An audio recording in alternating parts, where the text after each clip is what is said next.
Hi everybody, I am Selectman Corey Evans. Last night's meeting went pretty late. It went until 11:30, so I wasn't able to get this video done last night, but here I am with the recap.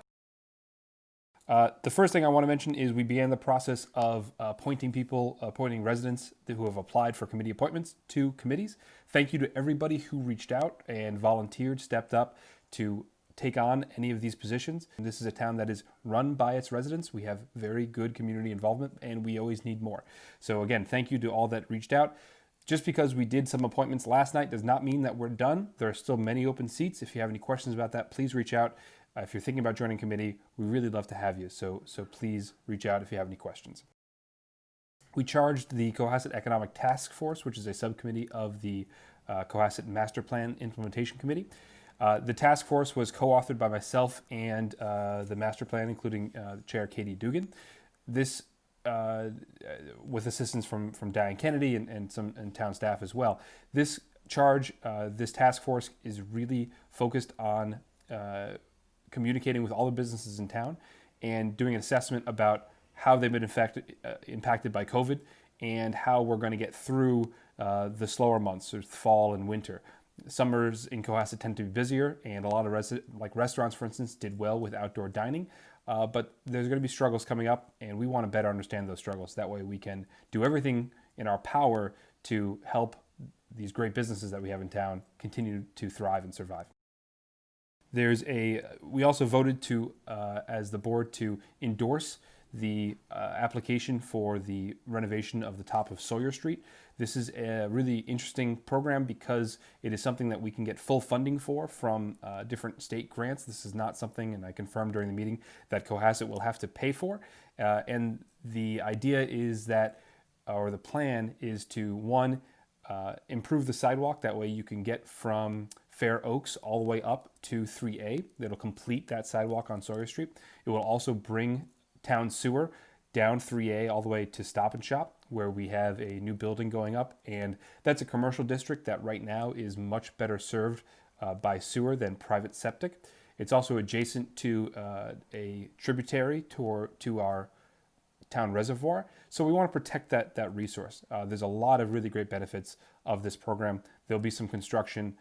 The end of it, we'll have more sidewalks. We also will probably have a light at the end of Sawyer Street. That's a very dangerous intersection, especially for people that are walking to the park. We have a great entrance to Wampatuck and Whitney Thayer Woods there, and that's just a beautiful place that we really need to be able to walk to. I'm really encouraged that anyone that's on the accessible to Sawyer Street can walk up the hill, get into the park, and get some time with nature, because that's really important.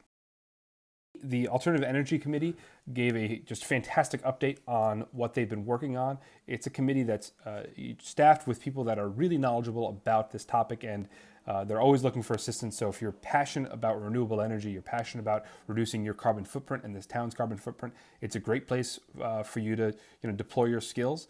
One thing that AEC is looking at is town microgrid. There's been a discussion I posted on Facebook a few weeks ago, basically an overview about why our power is so bad. And the chair of the AEC, Tanya Bodell, shared that we are, I think, number 2 or 3 worst power line in terms of reliability and performance of all of National Grid nationwide. That's a fairly dubious achievement. So how do we fix this? This is a discussion that there's many different ways to go, and this is going to be something that we're going to continue to discuss. But one thing that AEC has been working on is the first steps, which is introducing a microgrid concept, which will allow town to build in some basically battery backup redundancy, especially for, or in the beginning, for town buildings, town facilities. That way town facilities can still operate. This includes emergency services as well as town hall, maybe even the schools. They also talked about opportunities to put more solar. The solar array that we have at the transfer station has already become just a wonderful source of cost savings in addition to carbon emissions reductions. So AEC is looking to identify more opportunities for that, and that's just really exciting. We did, in the beginning of the meeting, discuss something that popped up a little bit last second, which was potential new parking at Black Rock Beach. There was an article that popped up in the Mariner that said that new parking was coming to Black Rock Beach in that kind of park area there. the town is trying to figure out what to do with it. So that article, if you've read it, gave the impression that things were happening when and things were farther down the line than they really are. The only thing that has been made is this top-down sketch of what one option may be. This is not something that the select board has discussed or any of the different committees have discussed. There hasn't been any voting or any decisions made on this. This is just an overlay of an example of what could be done. I'm not sure if this solves the concerns we have about safety, and I'm not sure it's the right amount of parking. This is something that we all need to be involved in. If you have any questions about that, please reach out. I'd love to hear from you, especially if you use that beach a lot, and let me know what you think should be there. That would be, I'd love to hear from them. We also heard from Don Piat.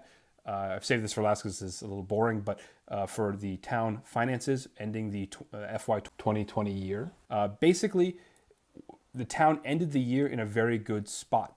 COVID-19 has hit, but it hasn't yet impacted any of the tax revenues we get from residential.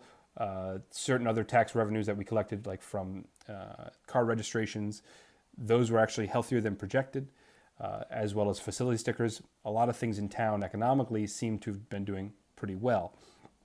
There was obviously a lot higher water and sewer usage than typical because people were at home, but that didn't negatively impact the budgets because those are both services that there's a rate paying structure for.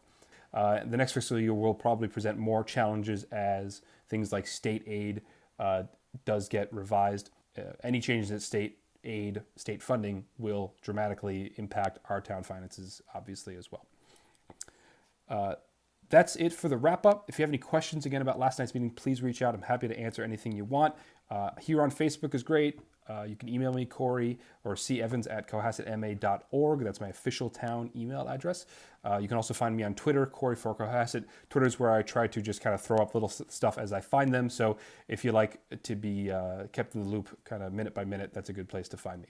Thanks for watching. Hope everyone's staying safe. Take care.